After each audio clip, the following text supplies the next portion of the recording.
को नमस्ते। सिद्ध सिद्धांत पद्धति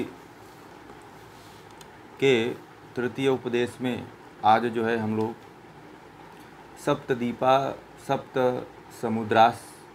समुद्राश्च क्या हैं, सप्तदीप क्या हैं और सात समुद्र क्या हैं, इनके बारे में आज हम लोग जानेंगे।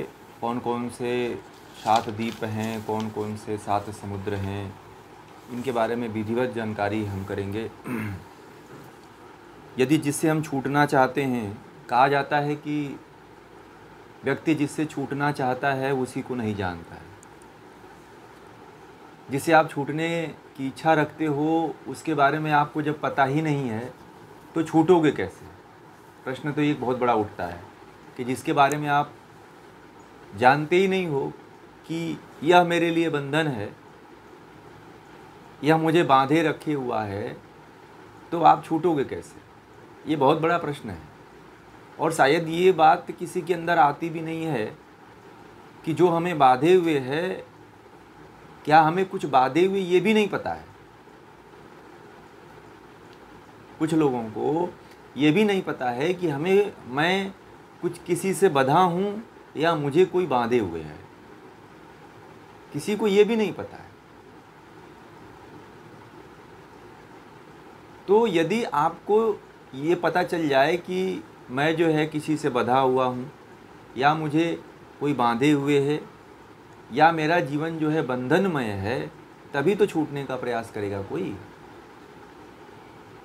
तो आप जब तभी छूट सकते हो जो सांसारिक वस्तुओं से कहीं ना कहीं व्यक्ति का एक प्रवृत्ति होती है। व्यक्ति क्या होता है कि कहीं ना कहीं किसी न किसी से बंधा होता है। कोई ज़मीन से बंधा हुआ है, तो कोई घर से बंधा हुआ है, तो कोई पत्नी से बंधा हुआ है, तो कोई अपने स्थान को लेकर के बंधा हुआ है। तो जितने लोग हैं वह उतनी वस्तुओं से, पदार्थों से बंधे हुए हैं। जब उन्हें पता चल जाता है कि ये पदार्थ तो हमारा अस्तित्व है ही नहीं है, तो वही व्यक्ति इन पदार्थों से छूटने का प्रयास करता है।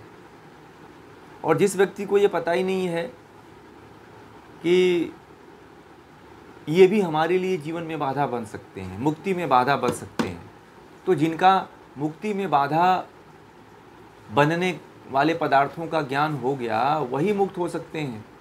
अन्यथा मुक्त होना तो मुझे नहीं लगता है कि इतना आसान है। और गोरक्षनाथ जी जो है संसार के जड़ पदार्थों के एक एक तत्वों के बारे में बता रहे हैं और उनके एक एक विभाग के बारे में बता रहे हैं। ये बड़ा महत्वपूर्ण विषय है। मैं इसलिए थोड़ी सी ये बात रख रहा हूँ प्रारंभ करने से पहले कि आप ये जाने कि इस पुस्तक पढ़ने का उद्देश्य क्या है। सबसे बड़ी बात है कि हमें ये पता ही नहीं है कि हम किस उद्देश्य से पढ़ रहे हैं। आखिर इस पढ़ करके, इन तत्वों को जान करके, इतनी गहरी गहरी बातों को जान करके हम करेंगे क्या? कुछ लोग के मन में ये भी प्रश्न उठता है कि ये इतनी गहरी गहरी बातें, हमसे तो कोई इनका लेना देना, नदी जंगल जहाज भावनाएं ये सब बताते रहते हैं, इसमें 21 लोग बताते रहे, ये तो अपने किसी काम का आता ही नहीं है।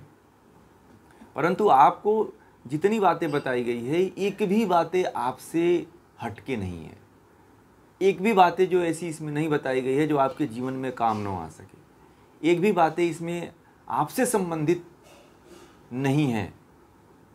आपसे संबंधित नहीं हो ये है ही नहीं है, मतलब ऐसा इसमें लिखा ही नहीं है। सारी की सारी बातें इसमें जो आपके भावनाओं से, आपके विचारों से, आपसे संबंधित है, जिसको जान करके या तो आप मुक्त हो सकते हो या तो लिप्त हो सकते हो।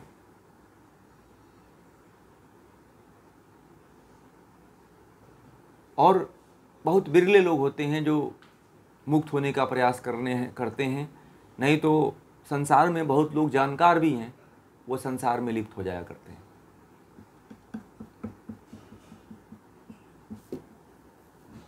तो इसीलिए जो है ये पिंड संवित्ति, पिंड उत्पत्ति, पिंड विचार, पिंड संवित्ति में जो तीसरा है वह एक एक चीज़ को बता रहा है कि कैसे संवित्ति हुई, कैसे हम किस द्वीप पर हैं, किस नदी में हैं, किस नाले में हैं, किस पोखरे में हैं, किस तालाब में हैं।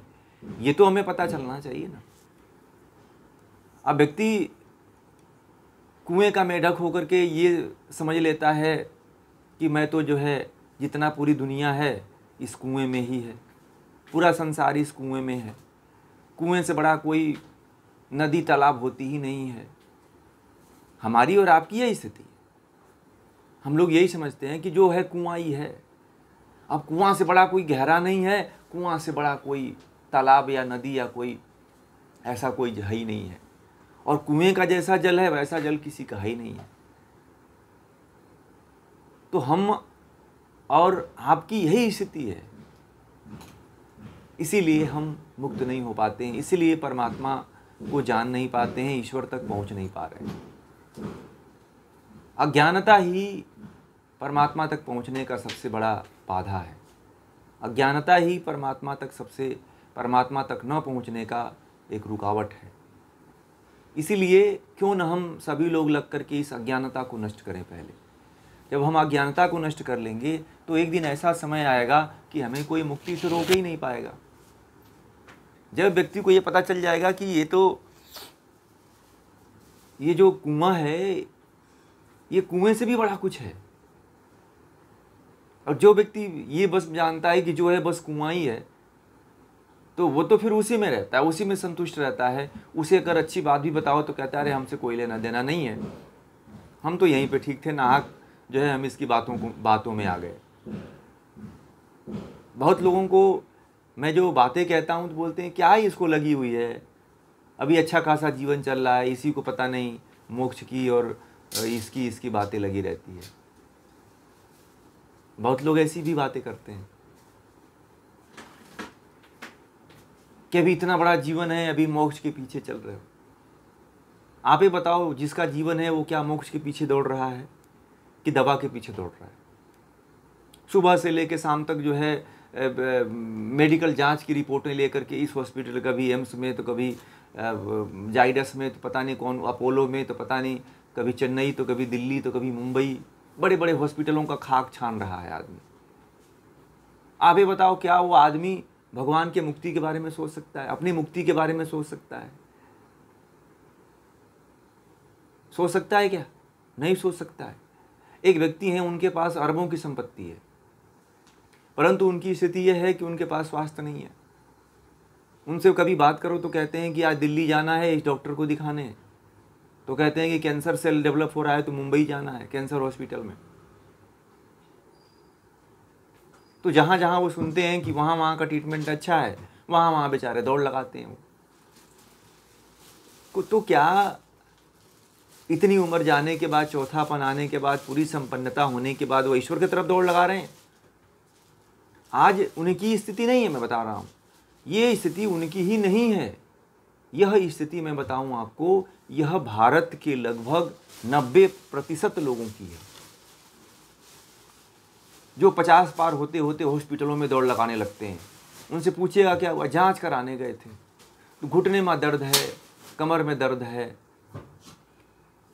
तो इसीलिए ये आपको बताया जा रहा है और आप लोगों को यह पढ़ाया जा रहा है कि यदि आप लोग समझ गए इस बात को, इस गहराई को समझ गए, तो हो सकता है आप जीवन को समझ गए,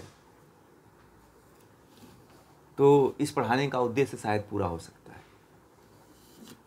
चलते हैं।